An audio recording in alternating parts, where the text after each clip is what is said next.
Well, that certainly was an intro, but the lack of medic updates and varied unlocks gets me thinking, which is always a worry. Why do casual players generally not like to play medic? Sure, of course, there's the fact that support classes in general don't get much love across most games, but TF2 is unique in many ways, and I think part of the reason medic is less played is due to TF2's fundamental and core game design. Medic is extremely strong. Holy! Bro, stop, they're already dead! No! Would I call him overpowered? Well, not necessarily. I think the medic's overall abilities are just as powerful as any other class, although his stock ubercharge is certainly one of, if not the most powerful ability in the game. Soldier and Demo have massive explosive damage. Heavy as a tank. Sniper can quickscope headshot. Spies can mess up trick stabs. I am the spy. But what makes medic problematic is the uniqueness of his class. Every other class has something in common in terms of offense, defense, etc. and their playstyles, but if you were to take any one class from TF2 and ask who is the most unique, you'd likely choose either the medic or the spy. Now, spy also has significant issues in that he's actually quite a weak class, despite having a huge skill ceiling. Oh dear. But that's a different video. The unique nature of the medic being the sole dedicated healer makes him powerful. Yes, again, his Uber is arguably one of the strongest weapons in the entire game, but the medic himself isn't particularly overpowered.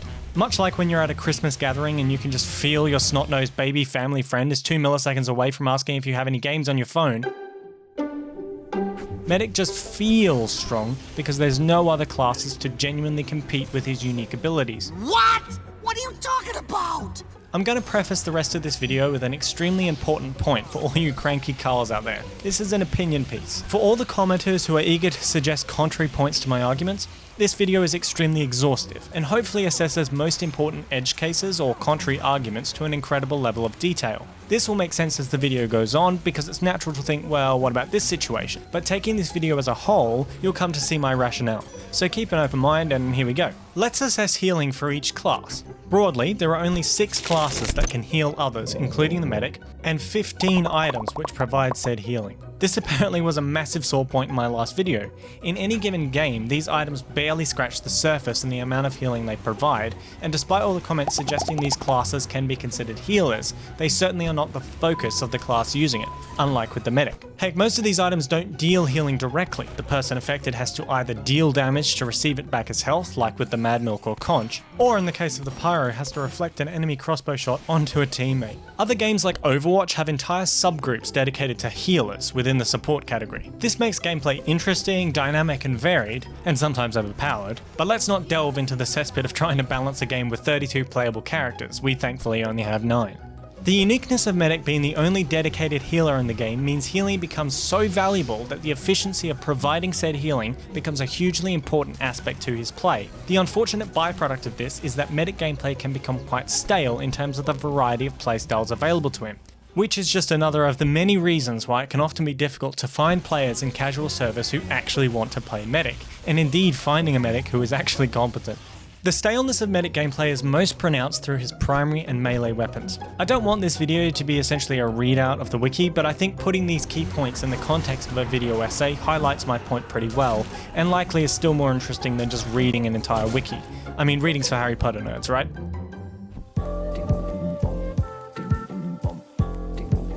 It's essentially a requirement for a medic who wants to be successful to use the Crusader's crossbow. The health it's able to provide your team in conjunction with the mediguns, its significant damage output, and its essentially infinite range makes it, in this TFTuber's opinion, the medic's strongest weapon.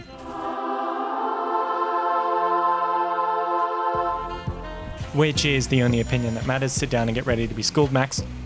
Chest speaks for itself. Compare it to any of his other primary weapons. Relative to the crossbow, the syringe guns have no positive impact for team healing, so they're already a massive downgrade from that respect. Their damage outputs barely compare to the crossbow, especially when you consider the fact that the crossbow offers burst damage versus needing to consistently hit your needle shots, which is notoriously inconsistent. And the benefits they provide the medic player himself are fairly minor. The plus 3 health per hit with the Blutsauger sounds great, but as discussed in my previous video, the extra healing very rarely makes any meaningful difference to your survival in real games. Man, you better shut your fuck up, okay? Okay, sure. I can already feel you typing away in the comments about how that one time on Dust Bowl you killed 100 pyros single-handedly with the Blutsauger and lived to tell the tale. For all these years, the secret to my life is this jewel, so don't touch it. Because if you touch it, I will die, so don't touch it. I just wanted to tell you that. Alright. Be honest with yourself. How often really have you been in a situation where you can genuinely say, man, I wish I had that extra plus 3 health for all those syringes I would have been able to fire and definitely successfully hit? Also, on the flip side, think of how many situations where you had the crossbow and killed someone. You never reflect on those and go, man, I wish I had the Blutsauger instead. Yeah, think before you talk shit. Similar to Requiem for a Dream's critic ratings, a lot of medics' weapons sound good on paper, but just aren't. Like seriously, what the hell? The ER doctor at the end is suddenly shocked and appalled and reports Jared Leto's druggies to the police immediately, and we're just supposed to believe that happens if ever in a hospital? Jesus Christ! Sorry, I'll leave that for Nerdwriter to cover. Back to TF2. The Overdose's maximum of plus 20% movement speed with full Uber also sounds great, but you have to consider the actual real-world use of this, especially relative to the usefulness of other primaries. The plus 20% puts you at around 129% movement speed, which is just slower than the Scout. In order to have a meaningful speed increase, you have to be in a position of high to full Uber charge, in which case you're usually being extra careful to not get yourself in situations where you might die. So I'd argue the extra speed isn't that useful. Combine this with knowing you can always just pop Uber to get out of a situation, which I know isn't optimal, but still, or just latch onto a Scout to match his speed, and you can see how the extremely niche and situational notion of the Overdose makes it arguably one of the worst unlocks for the primary slot. Alright, I'm going to put a footnote here to say that while yes, the Overdose can be an important movement tool, and check out Zesty's video on this if you haven't already, this video is specifically talking about the burden on the medic's shoulders of healing specifically. Does faster movement mean you can stay alive to heal more? Well, probably, but it's important to remember just how much healing and support for the team you are leaving on the table by using a more movement focused tool, especially when medic's healing grossly outpaces every other class. Okay, fuck this story. The stock syringe gun. We don't really talk about that. It's essentially a downgrade in every way. It's essentially the Blutsauger without the health impacts, which makes it even more boring and annoying to use. Maybe you guys have some better takes, but be forewarned, anyone who suggests the stock syringe gun is good is preemptively banned from my Twitch chat. Not to mention these things don't reload when not equipped, unlike the crossbow, and they take forever to reload anyway. And on top of that, almost all of the time if you're a good medic, you just wish you had the crossbow to quickly heal your low teammates anyway.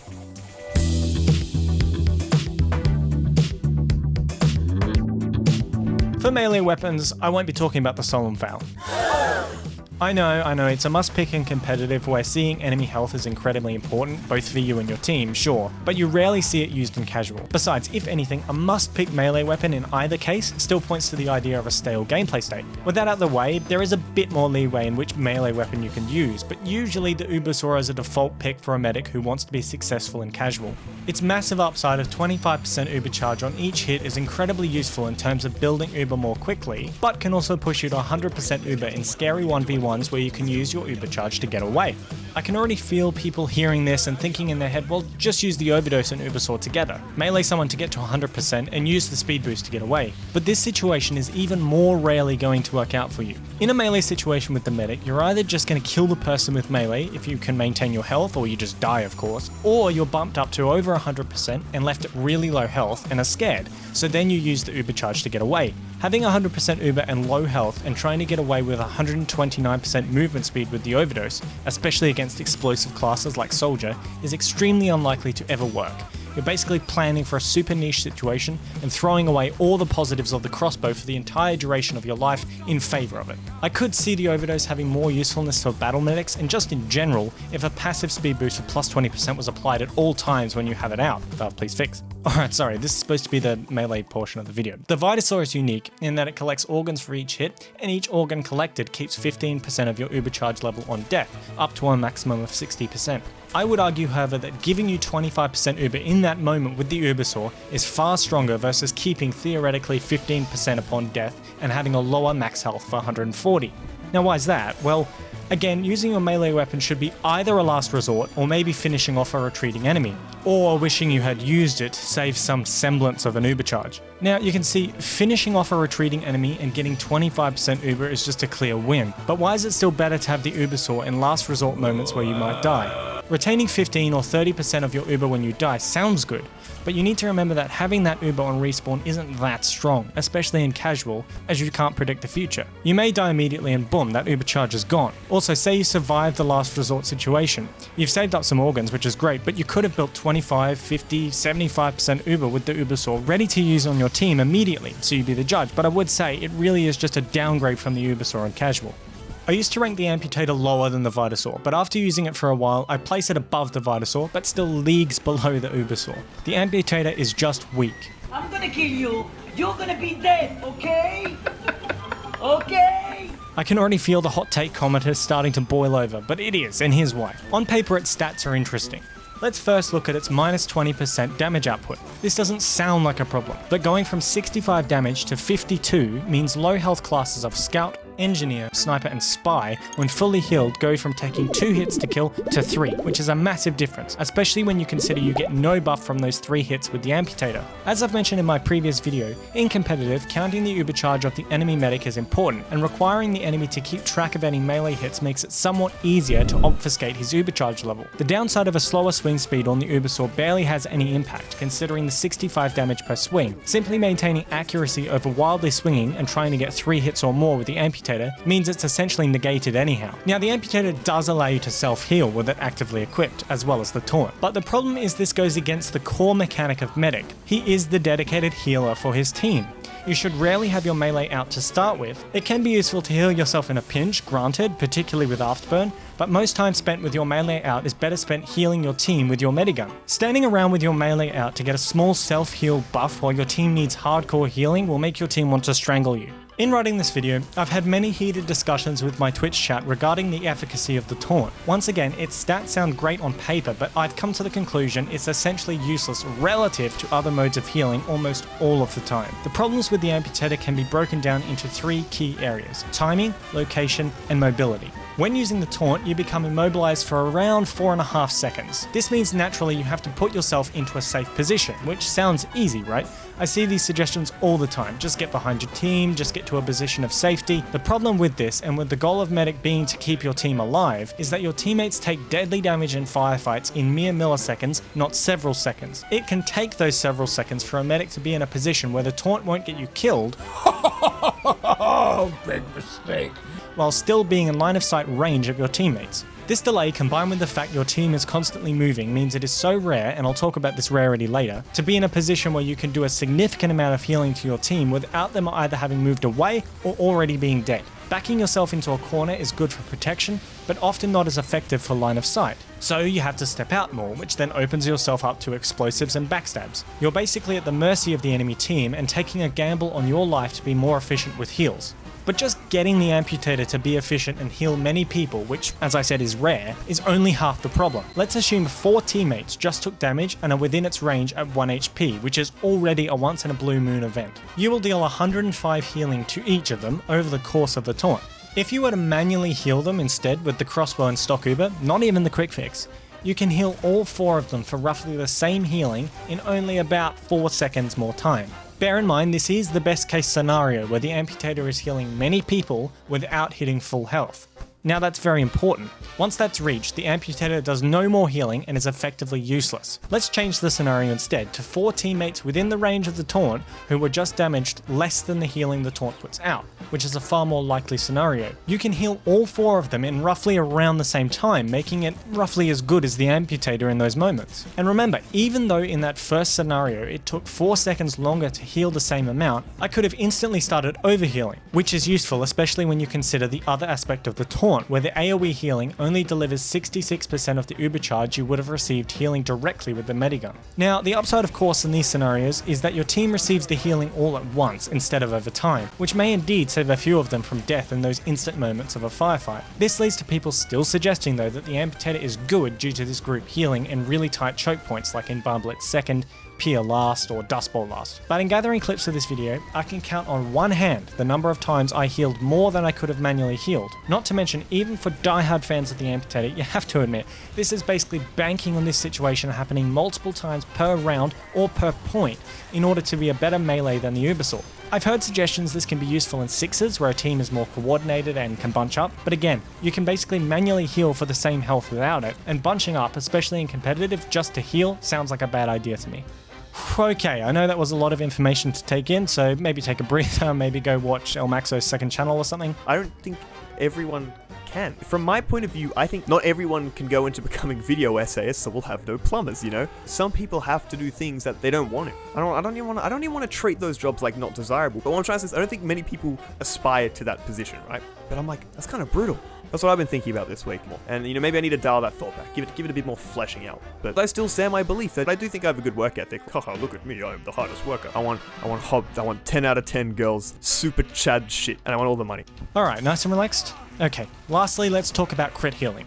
This is a term used to describe the rate at which medic heals people. More specifically though, the rate he heals someone who hasn't taken damage in the last 10 to 15 seconds. The only good use case for the Amputator is one where your team is actively taking damage. This is because it serves a purpose in dealing quick burst healing, maybe saving lives, but more importantly because it is less likely to hit the overheal cap quickly. Using the taunt on a team who hasn't been damaged in the last 15 seconds, you hit that max health cap in less than a second, leaving you both vulnerable and no longer gaining any uber for the remaining few seconds. In these situations, manually healing and thus overhealing your teammates is almost instant and is a far more efficient use of your time and resources, and is certainly much safer for you as you can move. So as you can see, barring a few extremely nichified situations, you have to use the Ubersaw, or the Solemn Vow, but again, that's not part of this video. And yes, nichified is probably not a word, but I care about as much as the rich's likelihood of paying taxes.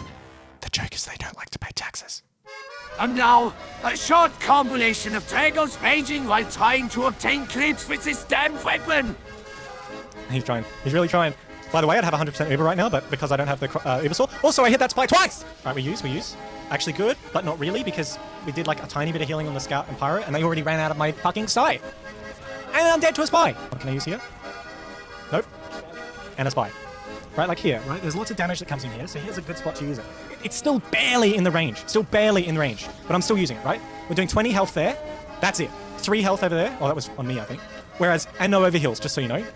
Whereas I could just be sitting here doing this all game, not dying to random spies. Oh no.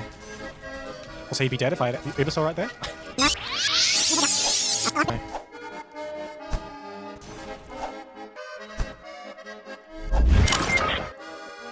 Probably come out of the thing, I'm probably dead. We'll use this. Like, ultimate use case.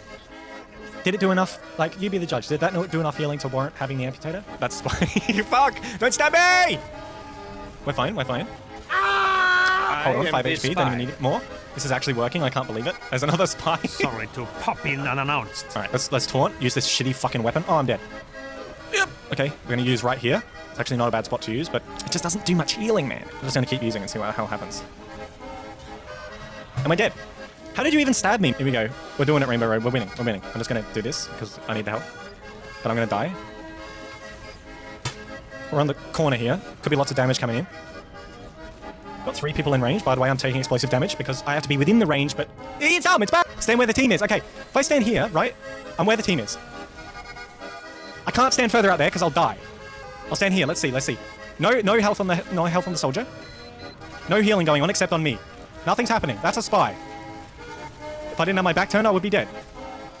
Also, the damage! The spy took like 10 fucking hits because the damage rate! Man, specific moment where, holy shit, the whole team's taking damage and I can finally use the taunt. Meanwhile, a spy is trying to kill my engineer stuff. It takes me like 10 hits to kill him. I almost get stabbed by him because I'm using the taunt. Don't force yourself to use it. But the thing is, right, I have to have it equipped all the time in order for that one situation to eventuate. If I just had the Ubersaw, I'd be happy. Someone's come out here. I'm not going to die to a spy here. I'll stand here doing this. Does a bit of healing, but these guys are already... I'm dead! So this leaves the medic with really only one slot when it comes to loadouts, his medigun. Now of course, each medigun has its own specific niche, now that definitely is a word, and each can be incredibly strong and are great examples of good game design, except maybe with the vaccinator. Do you ever use the stock? I swear I've never seen you use stock. Sometimes, I only just mid and casual to be honest. Vaccinator's really, like, I hate the vaccinator, but it's actually so fun. Yeah, It's like actually vax and requires crits. brain power. If you clone moments later. Fucking vaccinator. See, I can complain about the vax, because you just see what happened? I just got fucking destroyed. The vax is fucking asshole. You're wrong, and you're a grotesquely ugly freak. Thanks. When your only dedicated healer in the game has really only 4 customizable options for only one slot compared to almost every other class, it becomes a real problem for creating a stale gameplay state for a battle with a medic. Sounds like a subdural hematoma to me. And indeed for players who just want to dick around and not be shouted at by their team for not healing every half second. So what's the solution? Well, that's less clear to me. Does the medic need a buff or more unlocks? Not necessarily. I think the medic is in a relatively great position when it comes to unlocks, barring a few weapons, but they certainly could be reworked to synergize with other support classes. Does Valve need to add another healer class? Well, absolutely not, as this would destroy the charm of our beloved 9-class team shooter, and of course Valve knows this. So what do? Well, this is where we can get really creative with the other classes in the game, particularly the support classes. TF2 doesn't necessarily need more dedicated healers. It's still fine to make the medic the top healer, but providing more or stronger options for healing to other classes decreases his burden, allowing for more interesting loadouts both for him and his teammates in turn, without being desperately worried that he isn't being efficient with his healing. For example, the engineer. His dispenser is certainly strong, it does 10 to 20 healing per second, but is stationary and very weak, having a max of 216 health. Uncle Dana suggested before to give him a portable dispenser backpack or similar.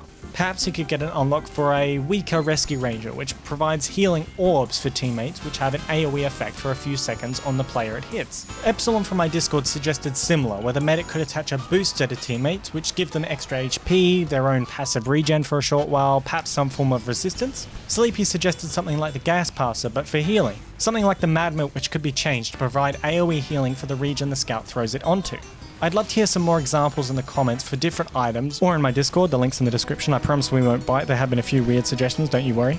And also let us know if there's any out in the community already that I haven't heard of. The counter argument to all of this is obvious. Providing more healing overall means the time to kill would increase as everyone would have more health. So of course none of this may be balanced and would require great ironing out, but the idea of spreading support healing in more varied ways has an extremely positive effect on the medic's current unlocks, and indeed if they are changed to synergize better. For example, the viability of an Amputator medic becomes stronger when a team is more focused on AoE healing. Naturally, the team could coordinate more, even in casual, making his taunt more valuable. After watching Shaunik's new video of testing medics being able to revive players in casual, it really does highlight to me that there are many ways to make a team work better with their medics. Perhaps all this is wrong and the lack of variety in Medic's gameplay is by design and is here to stay, but overall the problem with Medic is not that he's too strong, too weak, or intrinsically boring, it's that he is too unique in his abilities, and hence his gameplay becomes incredibly rigid in order to do even mildly well, due to his need to be incredibly efficient and prolific with his heals above all else. Alrighty, that brings us to the end of another video. Thanks for watching. Once again, I'd love to hear some community input as it relates to Medic gameplay variety, and if you agree or not. As I mentioned, come and join my Discord, tune into my streams sometime, they can be a lot of fun. See you on the next one. Also, YouTube, please let me apply for the partner program again. I don't know how you managed to say I had reused content last time. Please, please, please, I beg. Okay, bye.